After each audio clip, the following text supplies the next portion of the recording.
గౌతమ్ గారు నమస్తే సార్. నమస్తే అండి. సార్, ఆంధ్రప్రదేశ్ రాష్ట్రంలో ఉండవల్లి అరుణ్ కుమార్ గారు అదృష్టం ఏంటో అర్థం కాదు కానీ సార్, ఆయన ప్రభుత్వంలో లేకపోయినా రాజకీయాల్లో లేకపోయినా సరే ప్రతి ఒక్కళ్ళు వెళ్ళి ఆయన గురించి చెప్పుకోవటం కానీ ఆయన కలవటం కానీ ఆయన గురించి మాట్లాడుకోవటం కానీ నిత్యం హ్మ్. జరుగుతూనే ఉంది. 2014 రాష్ట్రం విడగొట్టిన కాడి నుంచి కూడా ఉండవల్లి అరుణ్ కుమార్ ఏదో ఒక విధంగా రాజకీయాల్లో నాంతానే ఉన్నాడు.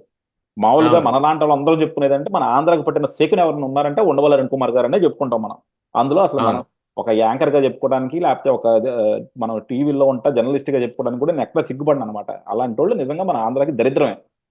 కానీ ఆ దరిద్రాన్ని వెళ్ళి అందరూ కూడా చంద్రబాబు కూడా గవర్నమెంట్ లో ఉన్నప్పుడు ఆయన ఒకసారి పిలిపించుకున్నారు, మాట్లాడుకున్నారు. పవన్ జగన్మోహన్ రెడ్డి కళ్యాణ్ గారికి గెలిచాడు 2019 ఎన్నికలప్పుడు. అవును, జగన్మోహన్ రెడ్డి గారికి ఆయన చేస్తున్న సేవ ఏంటో ప్రజలందరికీ తెలుసు. హ్మ్. అలాంటి ఆయన్ని ఈ రోజు షర్మిల గారు కూడా వెళ్ళి కలిసి వచ్చారు. షర్మిల గారు కలిసి వచ్చి మీరు మాకు పార్టీలో రావాలి, మాకు సపోర్ట్ చేయాలి, అలాగే మన పాత కాంగ్రెస్ నాయకులందరూ కూడా యాక్టివేట్ చేయాలి, పార్టీని పునరుత్తేజం చేయాలంటారు.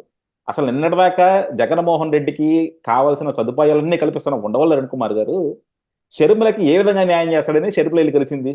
ఎందుకంటే మనం చూసాం, నిజంగా వైఎస్ ఫ్యామిలీకి ఉండవల్లి గారి క్లోజ్ అయినప్పుడు షర్మిలకి అన్యాయం జరిగినప్పుడు ఈయన షర్మిల పక్కన నిలబడలా. షర్మిలని ఇంట్లో నుంచి వెళ్ళగొట్టినప్పుడు ఈయన నిలబడలా. అలాంటి అవును. ఆయన్ని అసలు ఏ విధంగా వెళ్ళి కలిసింది సార్ అసలు? ఈ ఉండవల్లికి ఎందుకు మన తెలుగు రాష్ట్ర రాజకీయాలు ఇంత ప్రాధాన్యత ఇస్తున్నాయి? అదేనండి. ఉండవల్లి అరుణ్ కుమార్ అంటే అతను పెద్ద ముత్తైదు. ఉమ్. పెద్ద ముత్తైదుకు ప్రథమ తాంబూలం అన్నట్టు వాళ్ళందరూ తీసుకెళ్ళి వాళ్ళ చేతుల్లో అరటికాయ, ఆకులు పెట్టి రావటమే తప్ప వాళ్ళ వల్ల ఉపయోగం కూడా ఏముండదు. కానీ వయసు పైబడిన దాని మీదట ఏంటి, వాళ్ళందరినీ పెద్ద ముత్తైదుల కింద లెక్కేసి వాళ్ళకి ఏం వచ్చినా రాకపోయినా తెలిసినా తెలియకపోయినా అవన్నీ మిగతా చేయటానికి వేరే వాళ్ళు ఉంటారు కదా. వీళ్ళకి ఉమ్. ప్రథమ తాంబూలం ఇచ్చి వీళ్ళని తీసుకొచ్చి గౌరవంగా కూర్చోబెడతారు. 2019 అన్నప్పుడు ఎన్నికల్లో జనసేన పార్టీ డైరెక్ట్ గా పోటీ చేస్తున్నప్పుడు పవన్ కళ్యాణ్ కూడా అదే చేశాడుగా. ఫ్యాక్ట్ ఉమ్. ఫైండింగ్ కమిటీ అని ఒకటి పెట్టి ఓ ఆ. పెద్ద హంగామా చేసి ఉండవల్లి అరుణ్ కుమార్నే తీసుకొచ్చాడు. అతనేమో క్వార్టర్ బాటిల్ తీసుకుని వచ్చి మీడియా ముందు గగ్గోలు గగ్గోలుగా వాగుతా ఉంటే చంద్రబాబు నాయుడు కూడా పిలిచి పిలిచి మాట్లాడాడు. ఉమ్. ఇలాంటివన్నీ జరుగుతాయని అతను ఏదో ఒకటి చేస్తా ఉంటాడు. అతని ఇంట్లో అతను కూర్చొని శుభ్రంగా ఒక మంచి గంజి సొక్కా వేసుకొని ఒక ప్రెస్ మీట్ పెట్టడం, నోటికొచ్చింది మాట్లాడేయటం. ఏం చేస్తాడో ఎవరికి ఏం తెలియదు. అతను ఏం ఏం పని చేస్తాడు ఇప్పుడు. మనం ఒక ఛానల్ నడుపుతున్నాం. మనం ఏదన్నా ఒక పని చేస్తున్నాం. మనం కూడా కెమెరాల ముందు మాట్లాడుతున్నాం అని అంటే మనం మాట్లాడే మాటకి ఏదన్నా ఒక అర్థం ఉంటుంది. నలుగురు దాన్ని విని తెలుసుకుంటారు. వాళ్ళకి సమాచారం చేరవేస్తాము. లేదో మనకున్న అభిప్రాయాన్ని చెబితే దానికి ఏకీభవించే వాళ్ళు ఉంటారు, ఏకీభవించిన వాళ్ళు ఉంటారు. ఇలాంటి పని చేసేంత వరకు మనకేమీ ప్రాబ్లం లేదు. ఇక ఉండవల్లి అరుణ్ కుమార్ కూడా యాక్చువల్గా చేసేది అదే పని. అంతకు మించిన గొప్ప పని ఏం చేయట్లా. మనం చేసే పనే చేస్తా ఉన్నాడు. కాకపోతే ఇంతకుముందు రాజకీయాల్లో ఉండిపోవటం మూలాన, తెల్లబొచ్చు రావటం మూలాన, వాగ్దాటి ఉండటం మూలాన ప్రతి ఒక్క దాంట్లోనూ ఏదో ఒక పెద్ద లెక్కల మాస్టర్ లాగా కొన్ని పుస్తకాలకు పుస్తకాలు పేజీలు పేజీలు రాసుకొని వచ్చి మైక్ ముందు ఏం చెబుతున్నాడో అర్థం కాకుండా చాలా చెత్తని జనాల మీద వేసిపోవటం మూలాన అతను ఏదో పెద్ద మేధావి అనే ఒక అభిప్రాయం వచ్చింది. ఆ తర్వాత చిన్నగా చిన్నగా అది పోయింది. అతని మేధావిత్వం అంతా బయటపడిపోయింది అనమాట.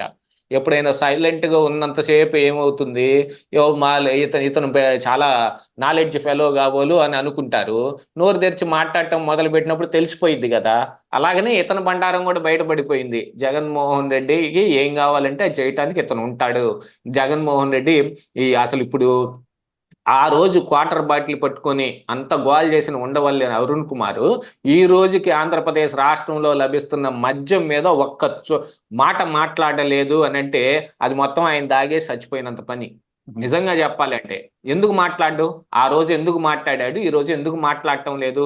ఇప్పుడు మన బయట లిక్కర్ షాపుల్లో దొరుకుతున్నాయి మొత్తం గవర్నమెంట్ షాపులే. వైన్ షాపులు మొత్తం బార్లే వేరే ఉన్నాయి. అలాగా బారుల్లోనే కొంచెం మంచి మద్యం దొరుకుతూ ఉంది. ఆ బారుల్లో వాళ్ళు కొద్దిగా వచ్చే కస్టమర్లని ఆకట్టుకోవటానికో ఎక్కువ మంది రావటానికో వాళ్ళు కొంచెం క్వాలిటీ మద్యాన్ని వాళ్ళు కూడా అమ్ముతున్నారు తప్ప వైన్ షాపుల్లో అయితే అది కూడా లేదు. ఆ దిక్కుమాలిన ఆ మొత్తం అయ్యే ఆ ఏ ఏ బ్రాండ్స్ అయితే ఉన్నాయో ఆ బ్రాండ్లే ఇంకా అమ్ముతానే ఉన్నారు. ఎప్పటికీ డిజిటల్ పేమెంట్లు కూడా లేవు. దాని మీద ఒక మాట ఎందుకు మాట్లాడలే? మాట్లాడ్డావు ఎందుకు? జగన్మోహన్ రెడ్డికి వ్యతిరేకంగా మాట్లాడాల్సి వస్తుంది కాబట్టి.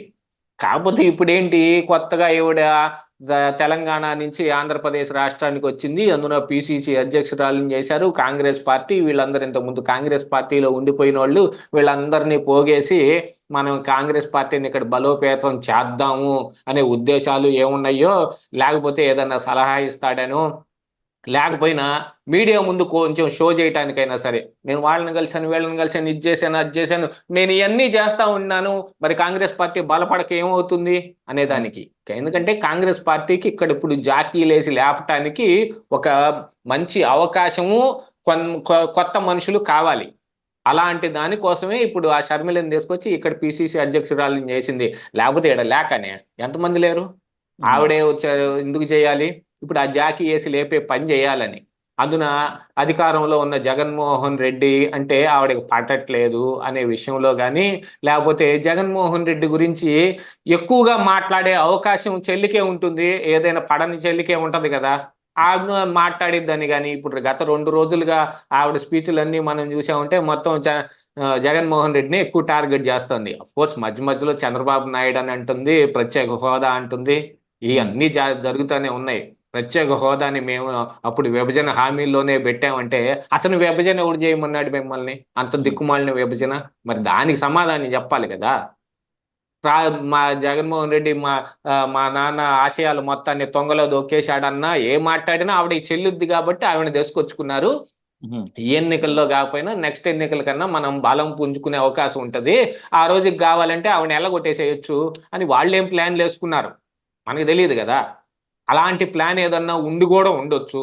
ముందు తిరగటానికి, ఈ ఈ ఎన్నికల్లో గట్టిగా పోటీ చేయటానికి, అటు జగన్మోహన్ రెడ్డి సీట్లు ఇవ్వలేని వాళ్ళందరినీ సీట్లు ఇవ్వను పో అని చెప్పిన వాళ్ళందరినీ ఆకట్టుకోవటానికి, వాళ్ళకి కూడా రావటానికి ఏంటంటే ఇంకా కాంగ్రెస్ పార్టీలో ఎవరున్నారని మనం వెళ్ళాలబ్బా అని అనుకుంటే ఆ అనుకున్న దానికి ఈ షర్మిల ఉంది అనే. మరి ఆళ్ళ రామకృష్ణారెడ్డి నా పైన ఇంక షర్మిలతోనే అన్నాడు, కాంగ్రెస్ పార్టీతో అనలేదుగా, షర్మిలతోనే అన్నాడు. అలాంటి వాళ్ళు కొంతమంది వస్తారు అంటే ఏదే ఇప్పుడు ప్రాణవాయువు ఊతున్నారనమాట అందరు కలిసి కాంగ్రెస్ పార్టీకి. అందుకోసమని ఈ పెద్ద ముత్తైదువులందరినీ కలిసి ఏదో కొంచెం అట్టట్ట షో చేయటం కోసం కలిసి ఉంటారు. కానీ ఇతను ఏదో పగల పొడుస్తాడనో ఎరగదీసేస్తాడు, ఇతను వేసుకున్న గంజి చొక్కాలోంచి బోళ్ళంత విజ్ఞానం బయటకు వస్తుందని ఏం కాదు. ఏదో ఫార్మాలిటీకో లేకపోతే కొన్ని అవసరాలు వేరే ఉంటాయి, వాళ్ళని కలిసాం వీళ్ళని కలిసాం అని చెప్పుకోవటానికి.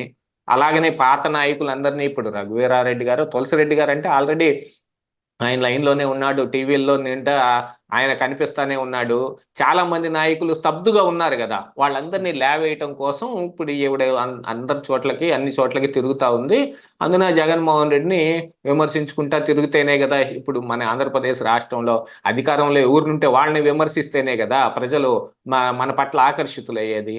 దానికోసం చేస్తున్న ఒక చిన్న ప్రయత్నం అంతే, అంతకు మించి తను ఏదో గొప్పగా ఎరగదీసేస్తాడు పగలబొడి చేస్తాడని అయితే ఏం లేదు.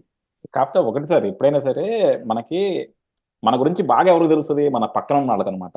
వాళ్ళని కనుక అవతలైపు లాగితే వాళ్ళ పతనం ఎలా ఉంటుందో మనం చరిత్రలో నుంచి చాలా మందిని చూస్తూనే ఉన్నాం. సో అలాగే ఉండవల్ని పక్కకు లాగినా రేపు పొద్దున్న షర్మిల గారు ఇప్పుడు బయటకు వచ్చి పోరాటం చేస్తున్నా అది ఎంత కొంత జగన్మోహన్ రెడ్డికి అయితే నష్టం జరుగుతుంది. సో ఎవరైతే జగన్మోహన్ రెడ్డిని పతనం కోరుకుంటున్నారో వాళ్ళందరికీ కూడా షర్మిలకి ఎంత కొంత హెల్ప్ చేస్తుంది. ఆమె అది పర్సనల్ గెయిన్ కోసం చేస్తుందా, రాష్ట్రం గెయిన్ కోసం చేస్తుందా పక్కన పెడితే నిజంగా మాత్రం మన ఆంధ్రప్రదేశ్ బాగుపడడానికి ఒక మంచి కారణం అని మేము అనుకుంటా ఉన్నాం. థ్యాంక్ యూ అండి. Thank you sir.